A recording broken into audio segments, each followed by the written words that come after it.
मरीख हमेशा से इंसानों के लिए तजस्सुस का मरकज रहा है। आज ये तजस्सुस एक हकीकत बनने के करीब है। लेकिन पहला इंसान मरीख पर कैसे जिंदा रहेगा?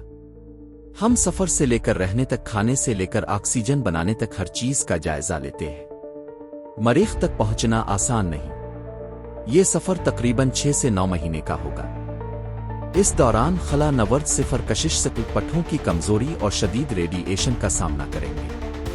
नासा और स्पेस एक्स इस मुश्किल सफर के लिए बेहतरीन टेक्नोलॉजी और महफूज तरीके तैयार कर रहे हैं। मुसाफिरों की सेहत और जज्बाती हालत भी एक बड़ा चैलेंज होगी। छोटी जगह में इतने महीने गुजारना आसान नहीं। वर्चुअल रियलिटी प्रोग्राम्स और मनफी असरात कम करने वाली सरगर्मियां खला नूरदों की मदद करेंगी। मरीख पर उतरना भी अपने आप में एक बड़ा इम्तिहान होगा, क्योंकि वहां की फिजा सिर्फ 1% जमीन जैसी है। पैराशूट अकेला काफी नहीं होगा। इस वजह से पैराशूट के साथ साथ रॉकेट थ्रस्टर्स और नए तरीके इस्तेमाल किए जाएंगे जो खलाई जहाज को आराम से उतारने में मदद दें। जब खला नवर्द बहिफाजत उतर जाएंगे तब असल मुश्किलात शुरू होंगी। सबसे पहली जरूरत एक महफूज बीस बनाने की होगी। पहले इंसानों के लिए मरीख पर रहने की जगह छोटे हवा से भरे हुए रिहायशी यूनिट अब फिर जमीन के नीचे गारें हो सकती है जो उन्हें रेडिएशन और सर्दी से बचा सके।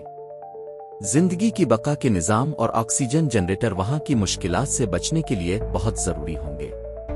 मरीख पर दर्जा हरारत -80 फ़ारेनहाइट तक गिर सकता है और कई हफ्ते चलने वाले धूल के तूफान भी एक बड़ी रुकावट है। सबसे बड़ा सवाल यह है कि वहां सांस लेने के लिए ऑक्सीजन कहां से मिलेगी। मरीख की हवा 95% कार्बन डाइऑक्साइड पर मुश्तमिल है।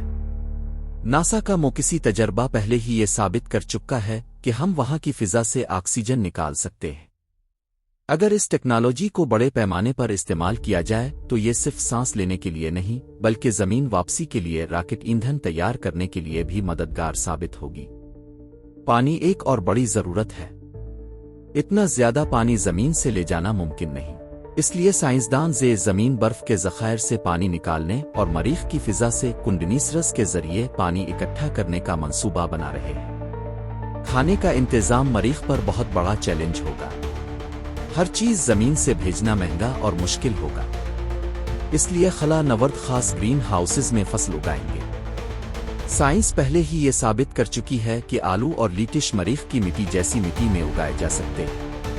हाइड्रोपोनिक और एरोपोनिक सिस्टम से बगैर मिट्टी के पौधों को जरूरी ग़िज़ाई अज्जा फराहम किए जा सकते हैं। बिजली के बगैर कुछ भी मुमकिन नहीं। सोलर पैनल्स ज्यादातर तवानाई फराहम करेंगे, लेकिन मरीख पर तवील धूल के तूफान सूरज की रोशनी को हफ्तों तक रोक सकते हैं। इसलिए जोहरी रिएक्टर जैसे बैकअप निज़ाम जरूरी होंगे ताकि रहाइश, खलाई गाड़ियों और साइंसी आलात को मुसलसल तवानाई फराहम की जा सके। मरीख पर खतरात बहुत ज्यादा है।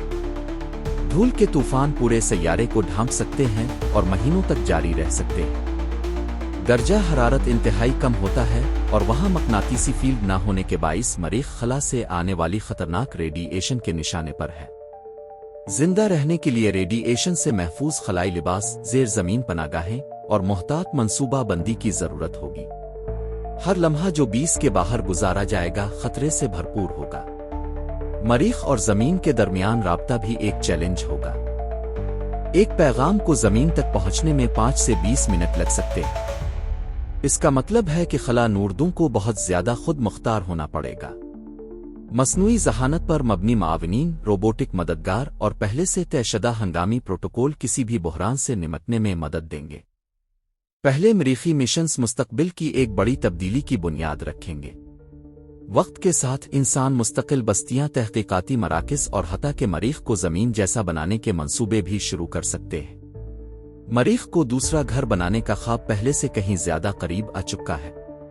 मरीख पर जिंदा रहना इंसानियत का सबसे बड़ा चैलेंज होगा, लेकिन यह हमारी सबसे बड़ी कामयाबी भी बन सकती है। एक नई तारीख रकम होने वाली है। सवाल यह है कि क्या हम इसके लिए तैयार हैं?